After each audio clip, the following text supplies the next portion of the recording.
All right. Hi, everyone. It's me, Sailor Moon here, Serena here, and it's me, Sailor Neptune, Sailor Blue World Michelle here. And today we're going to talk about, why Sailor Neptune or Sailor Sky World or Sailor Neptune, Sailor Blue World or Sailor Uranus, Sailor Sky World became Nearkin. Because I know I've talked about this many times, but I truly believe that a lot of folks out there have some misunderstandings or misbeliefs. Now, a lot of folks out there are going to say that I don't know what I'm talking about and I didn't do my learning. But does anyone truly know why they became nearkin? Besides making up guesses? I would think not. Unless you worked for Pioneer Glee between the year of 2000, when they made Sailor Moon S and Sailor Moon SS in English at that time, then there's the only way you would know their grounds behind it. So I'm going to make some guesses. One, they did it because they were worried about what the folks at the Folkworks would deal with it.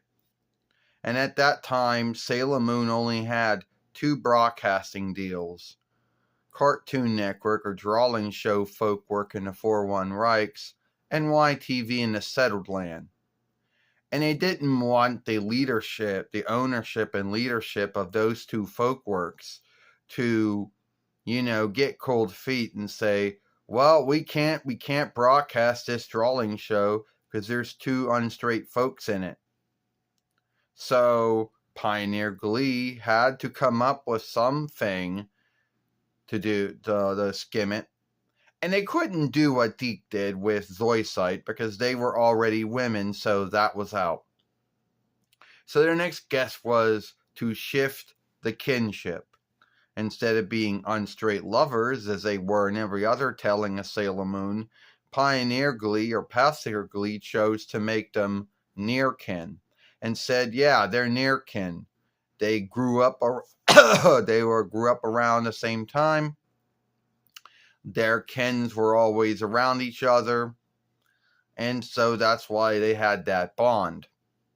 And if you say that doesn't happen in true life with folks, think again. There are folks in true life who their kin are always meeting each other. They're always seeing their near kin, at kin gatherings and things like that. So yes, it does happen. And I think that's what Pioneer Glee was going for. The only downside is that what they were saying never matched it up with what they were doing.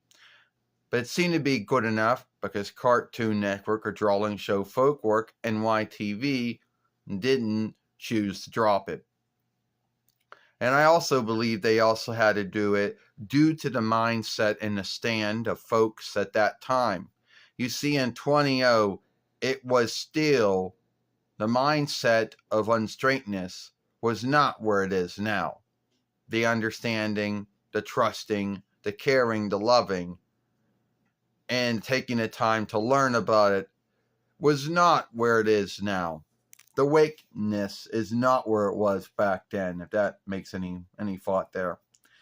So there would be teachers, bearers, and worship elders who would freak out, and they would then bitch to YTV and Cartoon Network or Drawing Show Folkwork about how they just saw two unstraight folks and they couldn't handle it and they thought the show should be dropped. So yeah, they did that so that wouldn't happen. Now nowadays the mindset, the mindset, the trust, the understanding is way more greater than it is now. It doesn't mean it's flawless, but at least the mindset and stand and trust and understanding, is more great than it is now. And that's mostly why Viz didn't have to do anything with it, because now they didn't have to worry about saying about folks taking things the wrong way. Well, that doesn't mean to say there still are not folks out there that freak out and take things the wrong way, but most of them are lesser than what it was back then. So that's why they chose to do it. And there were some misbeliefs and some beliefs to why it was done. You're right, Sailor Moon. Some folks out there do have they got their own beliefs over why it was done.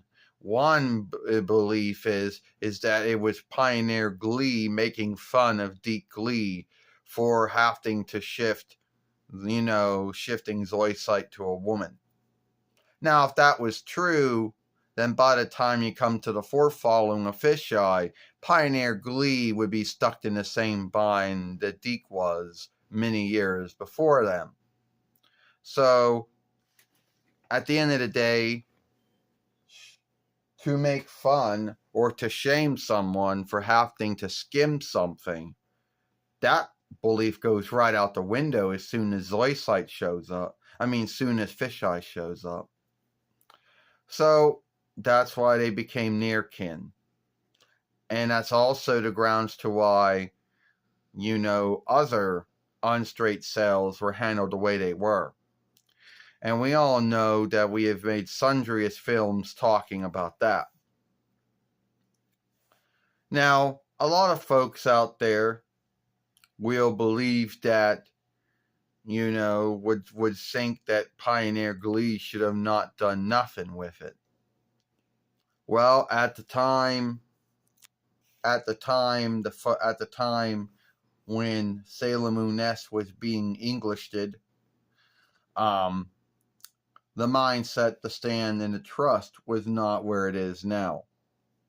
Only, I think being called Nearkin is not as bad as other ways it could have been dealt with. And sorry to let some folks down, because some folks are going to still be irked and angered over this for years to come, is that in Pioneer Glee's world, which was a forlonging of the Deke world in some way, that we were Nearkin and we weren't on straight. So that might piss some folks off. And I'm sorry for that.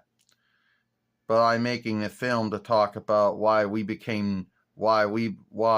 Nearkin. Well, you're right, Sailor Neptune. You're right, Sailor Blue World.